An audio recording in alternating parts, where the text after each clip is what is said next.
ತಂದೆ ನಾರಾಯಣ. ನಮಸ್ಕಾರಗಳು. ಈಗ ನಾನು ಮಾಘ ಪುರಾಣದ 19ನೇ ಅಧ್ಯಾಯವಾದ ಬ್ರಾಹ್ಮಣನ ಅಲ್ಪಾಯು ಮಗ ದೀರ್ಘಾಯುವಾದ ಕಥೆಯನ್ನು ಹೇಳಲಿಕ್ಕೆ ಇಷ್ಟಪಡ್ತಾ ಇದ್ದೇನೆ. ಬ್ರಾಹ್ಮಣನು ತನ್ನ ಮಗನಿಗೆ ಅಲ್ಪಾಯುಷ್ಯ ಅಂತ ತಿಳಿದು ಅದನ್ನು ಹೋಗಲಾಡಿಸ್ಲಿಕ್ಕೆ ಶ್ರೀಹರಿಯ ಕುರಿತಾಗಿ ಪೂಜೆ ಮಾಡಬೇಕು ಅಂತ ಗಂಗಾ ನದಿ ದಡಕ್ಕೆ ಹೋಗ್ತಾನೆ. ಹರಿಯನ್ನು ಮಂಡಲದಲ್ಲಿ ಪ್ರತಿಷ್ಠಾಪಿಸಿ ಪೂಜಿಸ್ತಾನೆ. ಕೆಲವು ಗಂಟೆಗಳ ಪೂಜೆಗಳ ನಂತರ ಭಕ್ತನ ಕೋರಿಕೆಯನ್ನು ಈಡೇರಿಸುವ ಸಲುವಾಗಿ ಮಹಾವಿಷ್ಣು ಪ್ರತ್ಯಕ್ಷನಾಗ್ತಾನೆ. ಬ್ರಾಹ್ಮಣನು ಅತೀವ ಸಂತೋಷದಿಂದ ಶ್ರೀಹರಿಗೆ ನಮಸ್ಕಾರ ಮಾಡ್ತಾನೆ. ಮಹಾವಿಷ್ಣು ಬ್ರಾಹ್ಮಣನನ್ನು ಕಂಡುಕೊಂಡು, ತಪೋನಿಷ್ಠನಾದ ವಿಪ್ರಶ್ರೇಷ್ಠನೇ, ನಿನ್ನ ಪೂಜೆಗೆ ಪ್ರಸನ್ನನಾಗಿ ಬಂದಿರುವೆ. ಹೀಗೆ ಪೂಜೆ ಮಾಡಿ ಆಹ್ವಾನಿಸಲು ಕಾರಣವೇನು ಅಂತ ಕೇಳ್ತಾನೆ. ಆವಾಗ ವಿಪ್ರನು ಉತ್ತರ ಕೊಡ್ತಾನೆ, ಪ್ರಭು ಪರಮಾತ್ಮ, ನೀನೇ ಅನುಗ್ರಹಿಸುವುದರಿಂದ ನನಗೆ ಗಂಡು ಮಗು ಆಗಿದೆ. ಆದರೆ ಈ ಮಗುವನ್ನು ದೊಡ್ಡವನನ್ನಾಗಿ ಮಾಡಿ ಆನಂದ ಪಡುವ ಭಾಗ್ಯ ನನಗಿಲ್ಲ ಅಂತ ನಾರದರು ಹೇಳಿದರು. ನಾರದರು ಹೇಳಿರುವಂತೆ ಅವನು ತನ್ನ 12ನೇ ವಯಸ್ಸಿನಲ್ಲಿ ಪ್ರಾಣ ಬಿಡ್ತಾನೆ. ಅದು ಈಗ ತೀರಾ ಸನ್ನಿಹಿತವಾಗಿದೆ. ಇದರಿಂದ ನನಗೂ ನನ್ನ ಹೆಂಡತಿಗೂ ಬಹಳ ಕೊರಗು ಉಂಟಾಗಿದೆ. ಪುತ್ರ ಭಿಕ್ಷೆಗಾಗಿ ನಾನು ನಿನ್ನಲ್ಲಿ ವಿಶೇಷ ಪೂಜೆಗೈದೇನು ಅಂತ ಹೇಳ್ತಾರೆ. ಆಗ ಶ್ರೀಹರಿ, ಬ್ರಾಹ್ಮಣನೇ, ನಾರದರು ಹೇಳಿದ ಮಾತಂತೂ ನಿಜವೇ. ನಿನ್ನ ಮಗ 12 ವರ್ಷ ಮಾತ್ರ ಬದುಕುವನು. ಅದಕ್ಕೂ ಕಾರಣ ಇದೆ. ಏಕೆಂದರೆ ನಿನ್ನ ಹೆಂಡತಿ ಹಿಂದಿನ ಜನ್ಮದಲ್ಲಿ ಮಾಡಿದ ಪಾಪನೇ ಇದಕ್ಕೆ ಕಾರಣ. ಆಕೆ ಕಳೆದ ಜನ್ಮದಲ್ಲಿ ಒಬ್ಬ ಸತ್ಯವಂತ ವಿಪ್ರನ ಪತ್ನಿಯಾಗಿದ್ದಳು. ರೂಪವತಿಯೂ ಸದ್ಗುಣಶೀಲೆಯೂ ಸದಾಚಾರಳು ಸಾಧ್ವಿಮಣಿಯೂ ಆಗಿದ್ದವು. ಒಂದಿನ ಪತಿಯೊಡನೆ ಮಾತನಾಡುತ್ತಿರುವಾಗ ಗಂಡ ಅವಳಿಗೆ, ಭಾರ್ಯೆ, ಮಾಘ ಮಾಸ ಪ್ರಾಪ್ತವಾಗಿದೆ. ಸೂರ್ಯನ ಮಕರ ರಾಶಿಯಲ್ಲಿರುವಾಗ ಸೂರ್ಯೋದಯ ಕಾಲದಲ್ಲಿ ನದಿ ಸ್ನಾನ ಮಾಡಬೇಕು. ಆಗ ಮಾಧವನು ಪ್ರೀತನಾಗಿ ಕರುಣಿಸುವನು ಅಂತ ಹೇಳ್ತಾರೆ. ಪತಿಯ ಮಾತಿನಂತವಳು ಮಾಘ ಸ್ನಾನ ಮಾಡ್ತಾಳೆ. ಮಾಘ ಶುಕ್ಲ ಹುಣ್ಣಿಮೆ ಎಂದು ಬ್ರಾಹ್ಮಣರಿಗೆ ಪಾಯಸ ದಾನ ಮಾಡಲು ಹೇಳಿದಾಗ ಪತಿಯ ಮಾತಿಗೆ ಒಪ್ಪಿ ಪಾಯಸ ಮಾಡಲಿಲ್ಲ. ನನ್ನ ಮಾತನ್ನು ಮೀರಿದೆ ಎಂದು ಗಂಡ ಹೇಳಿದನು. ಈ ಜನ್ಮದಲ್ಲಿ ಮತ್ತೆ ನೀವೇ ಗಂಡ ಹೆಂಡಿರಾಗಿರುವಿರಿ.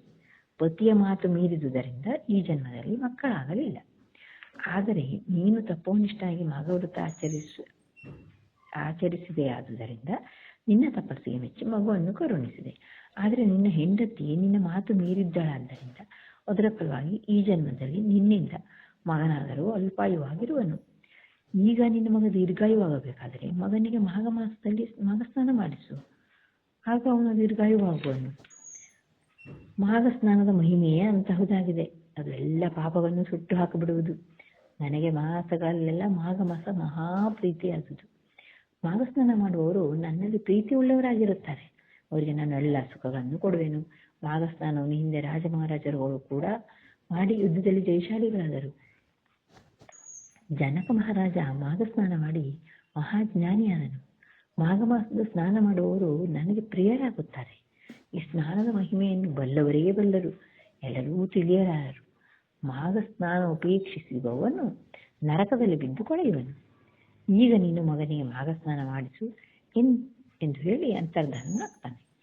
ಶ್ರೀಹರಿ ಆದೇಶದಂತೆ ಬ್ರಾಹ್ಮಣನು ಸಂತೋಷ ಹೊಂದಿ ಕೂಡಲೇ ಮನೆಗೆ ಬಂದು ಮರುದಿನವೇ ಮಗನಿಗೆ ಮಾಘ ಸ್ನಾನ ಮಾಡಿಸ್ತಾನೆ. 12ನೇ ವರ್ಷ ಆಗ್ತಾ ಇದ್ದಂತೆ ಮಗು ಸಾಯದೆ ದೀರ್ಘಾಯುವಾಗ್ತದೆ. ಬ್ರಾಹ್ಮಣ ದಂಪತಿಗಳು ಬಹಳ ಸಂತೋಷ ಪಟ್ಕೊಳ್ತಾರೆ. ಅಂದಿನಿಂದ ಪ್ರತಿ ಮಾಘ ಮಾಸ ಪೂರ್ಣ ಮಾಘವ್ರತ ಮಾಡಿ ಹರಿಪೂಜೆ ಮಾಡುತ್ತಾ ಧನ್ಯರಾಗ್ತಾರೆ. ಕೇಳಿದೆಯಾ ಜನ್ಮ? ಮಾಘ ಸ್ನಾನದಿಂದ ಅಲ್ಪಾಯು ದೀರ್ಘಾಯು ಆಗುತ್ತಾನೆ. ಮಾಘವ್ರತಕ್ಕೆ ಸಮಾನಾದ ವೃತವೇ ಇಲ್ಲ. ಈ ವ್ರತವನ್ನು ಯಾವನೇ ಆಗಲಿ ಕುಲಗೋತ್ರವೆನ್ನದೇ ಮಾಘ ಸ್ನಾನವನ್ನು ಆಚರಿಸಿ ಪುಣ್ಯಶಾಲಿಗಳಾಗುವವರಲ್ಲಿ ಸಂದೇಹವೇ ಇಲ್ಲ. ಮಾಘ ಮಾಸ ಏಕಾದಶಿ ದಿನ ಉಪವಾಸ ಮಾಡಿದವನು ಅಶ್ವಮೇಧಯಾಗ ಫಲವನ್ನೇ ಪಡೆದು ವೈಕುಂಠವನ್ನು ಸೇರುತ್ತಾನೆ ಎಂದು ಉತ್ಸವದರು ಹೇಳ್ತಾರೆ. ನೋಡಿ ಎಷ್ಟು ಅಗಾಧವಾದ ಶಕ್ತಿ ಇದೆ. ಅಶ್ವಮೇಧ ಯಾಗ ಅಂದರೆ ದೊಡ್ಡ ಯಾಗ. ಅದಕ್ಕೆ ನಾವು ಎಷ್ಟೆಲ್ಲ ತಯಾರಿ ಮಾಡ್ಕೋಬೇಕು, ಖರ್ಚು ಮಾಡಬೇಕು, ಎಷ್ಟೆಲ್ಲ ಉಂಟು. ಬೇರೆಯವ್ರದ್ದೆಲ್ಲ ಸಹಕಾರ ಬೇಕಾಗ್ತದೆ. ಅಷ್ಟು ದೊಡ್ಡ ಯಾಗ ಎಲ್ಲರೂ ಮಾಡ್ಲಿಕ್ಕೆ ಆಗೋದಿಲ್ಲ. ಆದರೆ ಇದು ಅತಿ ಸುಲಭ. ಇಂಥ ಚಿಕ್ಕದಂಥ ಇಷ್ಟು ಸುಲಭವಾದ ದಾರಿಯನ್ನು ನಮಗೆ ಕೊಟ್ಟಿರುವಾಗ ನಾವು ಆ ದಾರಿಯಿಂದ ವಂಚಿತರಾಗ್ತೇವೆ, ಬುದ್ಧಾಪೂರ್ವಕ ದೂರ ಇರ್ತೇವೆ. ನಮ್ಮ ಹತ್ರ ಆಗೋದಿಲ್ಲ ಮಾಘ ಸ್ನಾನ ಮಾಡಲಿಕ್ಕೆ, ಆ ಪುರಾಣ ಎಲ್ಲ ಕೇಳ್ತಾ ಕೂತ್ಕೊಳ್ಲಿಕ್ಕೆ ನಮಗೆ ಟೈಮ್ ಇರೋದಿಲ್ಲ, ಅದೆಲ್ಲ ಏನು ಸುಮ್ಮನೆ ಬೋಗಸ್ಸು, ಹೀಗೆಲ್ಲ ಅಂದ್ಕೋಬಾರ್ದು ನಾವು. ಖಂಡಿತ ದೇವರು ನಮಗಾಗೆ ಕಲಿಯುಗಕ್ಕೆ ಇಷ್ಟಿಷ್ಟು ಈಸಿ ದಾರಿಗಳನ್ನು ಮಾಡಿಕೊಟ್ಟಿದ್ದಾನೆ. ಹಾಗಿರುವಾಗ ನಾವು ಯಾಕೆ ಬಿಟ್ಕೋಬೇಕು? ಖಂಡಿತ ಎಲ್ಲರೂ ಮಾಘ ಸ್ನಾನ ಮಾಡ್ರಿ. ಇದರಿಂದ ಏನು ಬಹಳ ಕಷ್ಟ ಏನೂ ಇಲ್ಲ.